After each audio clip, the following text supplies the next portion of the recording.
Assalamualaikum warahmatullahi wabarakatuh, Bapak Ibu, teman-teman hebat semua.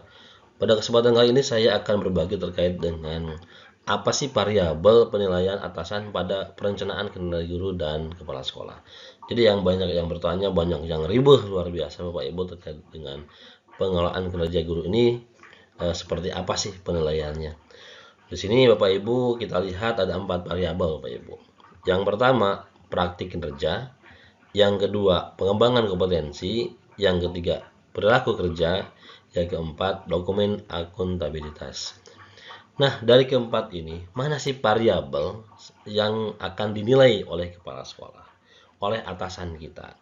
Baik, Bapak Ibu semua, saksikan video ini sampai tuntas. Bagi yang baru mampir, silahkan subscribe, like, dan apabila ada yang ditanyakan, silahkan tanyakan di kolom komentar. Nah, Bapak Ibu semua, ini adalah lini masa Bapak Ibu membuat pengelolaan kerja. Nah, di sini ada 2 siklus Bapak Ibu. Yang pertama di Januari sampai Juni, siklus keduanya Juli sampai dengan Desember. Januari dan Juli ini merupakan kita membuat rencana. Nah, kemudian nanti Bapak Ibu di Februari ini diskusi persiapan. Sama di semester 2 pun Agustus ya. Di siklus kedua pun Agustus. Diskusi persiapan kita terkait dengan observasi Bapak Ibu. Terkait observasi, kemudian diskusi tindak lanjut. Jadi observasi kinerja, diskusi tindak lanjut, kemudian April Mei upaya tindak lanjut. Kemudian yang Juni ini refleksi, tindak lanjut dan penilaian. Jadi Bapak Ibu, inilah 2 siklus ini di dalam membuat SKP yang sekarang ya, atau pengelolaan kerja atau rencana kinerja Bapak Ibu semua ya. Bagaimana Bapak Ibu yang akan dinilai itu? Di sini kan Juni ada penilaian. Apa yang akan dinilai Bapak Ibu? Ini adalah variabel. Apa variabel pengelolaan kinerja guru dan kepala sekolah? Terdapat 4 variabel yang dalam penilaian kerja sebagai seorang pegawai Bapak Ibu. Praktik kerja yang pertama nih. Variabel penilaian ya.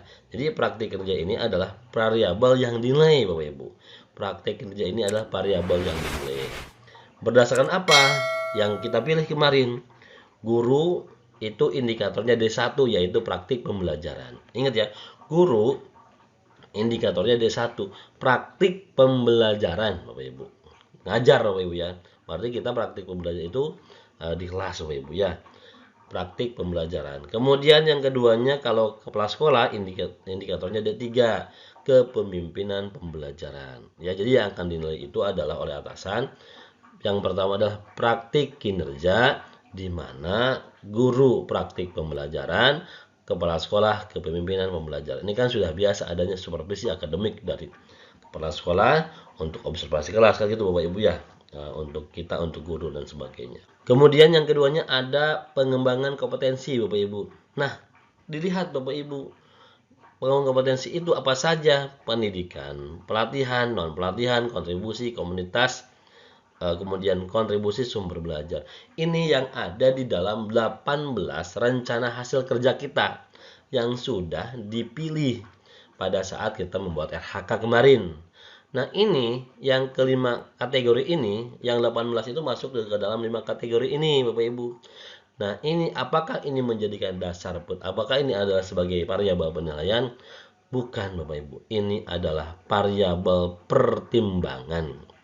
Jadi sekarang Bapak Ibu katanya disibukkan dengan sertifikat dan yang lainnya, jadi ada guru yang berburu sertifikat Bapak Ibu. Ingat Bapak Ibu, ini adalah hanyalah variabel pertimbangan. Ya, yang intinya adalah ini yang pertama, praktik kinerja kita tetap kita guru, kembali ke marwah kita sebagai guru, bukan pemburu sertifikat Bapak Ibu. Ini adalah pertimbangan. Kalau memang misalkan tidak tercapai ya Bapak Ibu, sebagai Bapak Ibu guru, kalau kita sudah punya rencana ya kita capai ya Bapak Ibu. Ini kan menambah kompetensi juga ya. Kegiatan-kegiatan ini sangat membantu kita untuk menambah kompetensi, meningkatkan kompetensi kita Bapak Ibu. Bagaimanapun juga sebagai guru, jangan tetap di sana. Tapi kita harus bergerak menambah kompetensi, mengembangkan kompetensi kita. Untuk siapa? Ya untuk ini kembali lagi terkait dengan pembelajaran kita di kelas ya. Ilmu kita sudah miliki Bapak Ibu. Tapi ketika ditambah lagi, dicas lagi, semakin hebat kita, semakin nambah pengalaman kita, semakin nambah wawasan kita. Untuk siapa? Ya untuk ini Bapak Ibu. Ya, untuk praktik pembelajaran yang berpusat pada murid tentunya. Jadi kembali lagi kepada siswa. Jadi kemudian yang keduanya adalah perilaku kerja, Bapak Ibu. Ya, ini termasuk variabel penilaian. Yang mana Bapak Ibu ini berakhlak. Ya, kita sudah tahu ASN ini punya ini Bapak Ibu berakhlak apa saja, berorientasi pelayanan, akuntabel, kompeten, harmonis, loyal, adaptif, kolaboratif. Nah, di sini Bapak Ibu kemarin kita sudah membuat RHK-nya. Di situ ada indikatornya, ada perwujudan perilakunya seperti apa ya. Ini Bapak Ibu yang dinilai. Jadi selain praktik kerja, yang dinilai adalah perilaku kerja ini sesuai dia dengan ini Bapak Ibu. Inilah jadi kita kembali kepada kita sebagai guru, kembali kepada kita sebagai pegawai. Yang pertama dilihat dari praktik kinerjanya, praktik pembelajaran dan kepemimpinan pembelajaran. Kemudian penilaian yang berikutnya yang masuk variabel penilaian adalah yang ini Bapak Ibu, bagaimana kita sebagai ASN, bagaimana kita sebagai pegawai melayani, bersikap seperti apa di tempat kita bekerja. Ini Bapak Ibu yang sudah Bapak Ibu pilih terkait dengan indikator-indikatornya. Dan yang keempat ini adalah dokumen akuntabilitas. Ini dokumen-dokumen wajib dikumpulkan. Dokumen yang menunjukkan akuntabilitas pegawai, guru dan kepala sekolah dalam melakukan kerja sebagai tugasnya tidak dinilai, tapi wajib dikumpulkan Bapak Ibu ya. Kan ada KWSP itu ya Bapak Ibu. Nah, itu kan sudah ada di sekolah Bapak Ibu masing-masing. Kehadiran juga ada di sekolah masing-masing Bapak Ibu ya. Jadi keempat variabel di atas akan menjadi acuan penilai dalam melakukan penetapan predikat kinerja pegawai. Kemudian predikat kinerja akan menentukan angka kredit yang diperoleh pegawai Bapak Ibu ya. Jadi empat variabel ini menjadi acuan. Hanya yang dinilai adalah praktik kinerja, yang keduanya adalah variabel penilaian. Pengembangan kompetensi ini adalah variabel pertimbangan. Yang namanya guru Bapak Ibu pasti senang mengembangkan kompetensi dan harus mengembangkan kompetensi, jangan hanya di situ saja Bapak Ibu ya. Nah, ini juga sama Bapak Ibu, ini penjelasan lebih jelas lagi. Apa cakupan pengalaman kerja guru dan kepala sekolah? Hasil kerja yang tadi ditambah dengan perilaku kerja, kan ini ya Bapak Ibu. Jadi hasil kerja ditambah perilaku kerja, inilah yang menjadi variabel penilaian. Yang dua ini Bapak Ibu tadi sudah disampaikan oleh saya. Praktik kerjanya berarti berdasarkan rapor pendidikan indikator D1 untuk guru, yaitu praktik pembelajaran. Lagi-lagi kita ke praktik pembelajaran, observasi kelas Bapak Ibu ya. Di kelas seperti apa, kita kembali lagi ke marwah kita sebagai guru. Kemudian untuk kepala sekolah indikatornya D3, kepemimpinan pembelajaran. Ya, di sini ada pengembangan kompetensi, pertimbangan untuk penilaian praktik kinerja. Jadi untuk pengembangan kompetensi ini untuk dipertimbangkan Bapak Ibu semuanya ya. Jadi kan kita tetap harus mengembangkan kompetensi kita Bapak Ibu. Nah, yang menjadi penilaian adalah hasil kerja, dan yang keduanya adalah perilaku kerja, yaitu berakhlak itu berorientasi pelayanan, akuntabel, kompeten, harmonis, loyal, adaptif, dan kolaboratif.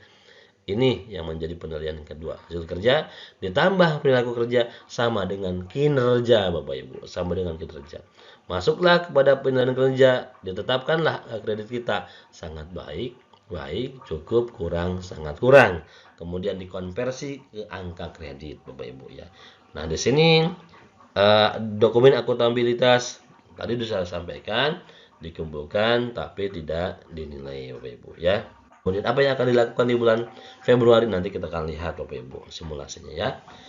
Itu saja Bapak Ibu yang bisa saya sampaikan. Sukses selalu, berkah selalu. Moga-moga Bapak Ibu diberikan kesehatan dan kelancaran dalam menjalankan aktivitas kita sebagai guru dan kepala sekolah. Sukses dan berkah. Assalamualaikum warahmatullahi wabarakatuh.